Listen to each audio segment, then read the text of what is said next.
The Laws of Ascension, Chapter 1 and 16, Sick Lorik slowly comes to, back in the real world. He quickly sits up as his eyes spring open. Lorik! Vera half shouts, relieved to see him waking up. How are you feeling? Do you know what happened? Cyrilda asks. I was in this mental training ground. The Holy Queen's residual soul came in. She told me it's a part of my law, and I just accidentally entered it. Lorik replies, causing her to sigh in relief. Good. Get some rest for today. Vera said something about you feeling sick the other day. So I don't want you pushing yourself anymore. Cyrilda says before grabbing the box and standing up. She and King Eldrin teleport back to the castle. Are you sure you're feeling all right? Vera asks him. Yeah, it was just surprising. Thought it was one of those realistic dreams people get at first. Lorik replies, causing her to sigh. Lorik stands up before rubbing his shoulder. He starts rolling his shoulder, trying to run some tension out. Sit down, Vera says while taking a seat on his couch. Why? Lorik asks. I've given my father and aunt lots of shoulder massages before, so if it's bothering you, take a seat, she replies. No need, I'm fine, Lorik says before turning to the door. Sit, Vera says sternly. Something about her tone makes Lorik think she won't take no for an answer. After a moment of hesitation, he sits down next to her. Now turn your back to me, she says. Lorik sighs before doing that. He turns away, and she places her hands on his shoulders. Then she starts massaging them with her stone-like claws. Lorik's surprised at how nice it feels. Her claws are able to press down on all the right spots. She wasn't kidding about how she's given lots of massages before. She keeps this going for about 15 minutes before finally stopping. All right, I'm going to go make lunch now. Stay here and get some more rest, Vera tells him while getting up. I'm fine, Vera. I don't need more rest, Lorik says, causing her to stop and turn on her feet to face him. It's the master's orders. Now stay. Vera says before turning back and leaving. Stay? I'm not a dog. Lorik thinks before lying back down on his couch. He closes his eyes and doesn't think about anything. After a while, he opens his eyes and looks around the room. Rowan's gone, and he checks his bracelet to see if he's messaged him. Rowan sent him a message a few hours ago saying he and Sarah are out on a task again. Lorik sits up before leaning back with a sigh. What is it? Nixfang asks, speaking through her soul. Complicated emotions, Lorik replies. I managed to squeeze all that fear and shit from the mental training grounds deep down. But as soon as Vera gave me that message, it all just vanished. Is this what? No, there's no point in thinking that. Lorik thinks before looking at the ceiling. That damn dream I had talking to my kid self the other day must be getting to me. I keep finding myself thinking about the future. Lorik thinks before the door opens.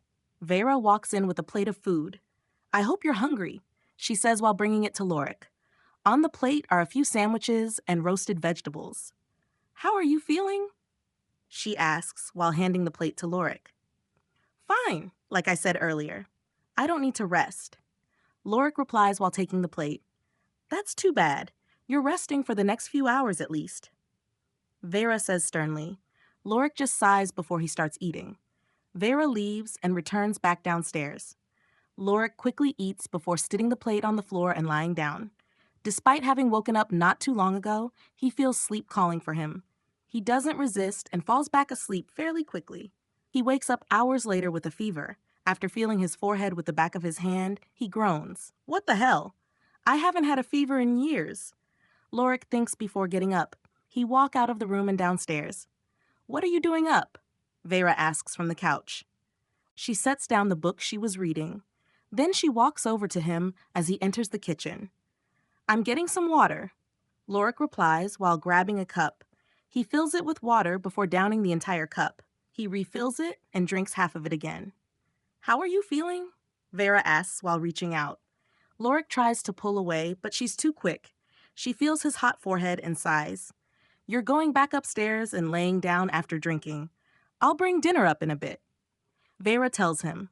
Lorik sighs before walking back upstairs. Lorik lays back down on the couch before falling back asleep. When he next wakes up, he sees Vera brought a chair next to the couch. She set his dinner on it so he'd see it. Lorik sits up before eating. Then he goes back to sleep. His mind feels heavy, so it's a struggle for him to even think. So sleep comes almost intently once again. He keeps waking up in the middle of the night. After waking up once again, he checks the time. It's just past 6 a.m., so he gets up and walks downstairs. He showers before feeling his forehead. No longer warm, but my mind still feels cloudy. I shouldn't go fighting today. Lorik thinks before leaving the bathroom. Vera's making breakfast in the kitchen. How are you feeling? She asks as he sits down in the living room. She can see him through the doorway leading to the living room. Great, no more fever, Lorik replies. Really? She asks before setting down her spatula. She walks over and feels his forehead. All right, but you're still taking it easy today, she tells him. I will. That was already the plan. Lorik replies before she returns to the kitchen. She finishes cooking before they eat. As soon as they finish eating, an alarm goes off from Lorik's storage ring. He turns it off before getting up. Thanks for breakfast, Vera, Lorik says while walking to the door. Now hang on, I'm coming too. I need to make sure you get your rest. Vera says sternly, causing him to sigh. She follows him out and he locks the door behind them. Then the two leave the academy before walking to the nearest black market entrance. Vera enters the dark room and Lorik changes on the stairs. After changing, they walk down to the door and knock in the code. The door opens and they pass through. Do you think we'll be stopped on our way this time? Vera asks. Probably not. Well, maybe. It normally doesn't happen this often, but there's no reason for it to return to normal. But I'm guessing no, Lorik replies. They get to Torvin's shop without incident and enter. As soon as they enter, Rabbit jumps for him. He moves out of the way, causing her to pout under her mask. Why do you always dodge? Rabbit asks, annoyed. Why do you always try and hug me? Lorik asks back. Fox, come in, Torvin says from inside the shop. The three enter and walk in front of the counter. What do you want? Lorik asks him. We found something we think might be related to these invaders, Torvin says, surprising him. How so? Lorik asks. My informats told me about some ancient ruins they found. They've been picked clean, but there's a mural of a half-human, half-beast fighting strange monsters. They have thin arms and legs, and their blood burns the ground. Torvin replies. Why did you call Lorik here for that? It doesn't sound like anything helpful. Rabbit asks. The mural is an ancient device. It'll activate with the right kind of law. What it does is unknown. My informant didn't want to risk breaking it, so he left it alone and came back to tell me. Lorik, I want you to go visit it and see if your hunt law unlocks it. If it does, it'll hopefully contain something useful. Torvin explains. All right, where is it? Lorik asks. It's near the deep woods. Let me see your map, Torvin replies. Lorik brings up his map on his bracelet, and Torvin points out the location. Lorik sets a marker for it before getting up. That'll take a few days to get there and back. I'll head out now, Lorik says before leaving. Vera quickly follows him and Rabbit stays behind. Can I come with you? Vera asks. No, it's dangerous in the deep woods. If I'm alone, I can fly with my gravity law to escape. Nixfang can hide in my soul, but I can't do that with you there. I'm not able to manipulate others' gravity to that extent yet, Lorik replies. All right, but make sure to rest well on your travels. Vera says sternly, I will. Lorik replies before they get back to the stairs leading to the surface. They change before returning. Lorik messages Cyrilda, telling her where he's going and why. She messages back a few minutes later, telling him to be careful. After leaving the alley, Lorik and Vera part ways. Vera returns to the dorms, and Lorik heads out to the Capitol gate. He leaves the Capitol and starts riding Nixfang. She races down the path and travels smoothly. She doesn't go her full speed since she wants Lorik to rest better while riding her. As the sun starts setting, they stop and set up camp for the night. Lorik cooks a quick dinner before eating and going to bed. After waking up the next morning, he eats a quick breakfast. Then he and Nixfang get back on the road. They spend the rest of the day traveling. At noon the second day, they arrive at the ruins. It's an old fortress made of stone. Most of it's been cleared, having been excavated already for anything of value or importance. Lorik walks past the moss-covered stone walls and into the skeletal-like remains of the fort. The roof and most of the walls are gone, leaving only stones piled and lined up here and there. Lorik finds a staircase going into the earth.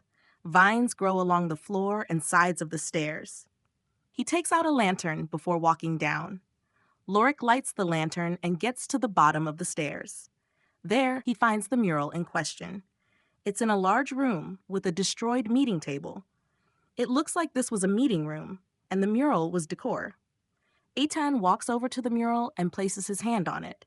It's covered in vines and dust, so he can't see what the mural is. But he can see the half-man, half-beast Torvin mentioned. Nothing happens, so Lorik starts looking around. He tears the vines off and notices a small fist-sized hole in the mural. Lorik walks over and pushes his hand in. He feels a grip to something and grabs it. It sucks out his soul power for a brief moment before the wall starts shaking. A seam appears in the center, and dust starts falling off the mural. The seam pulls apart as Lorik pulls his hand free. It reveals a passage, and Lorik steps into it.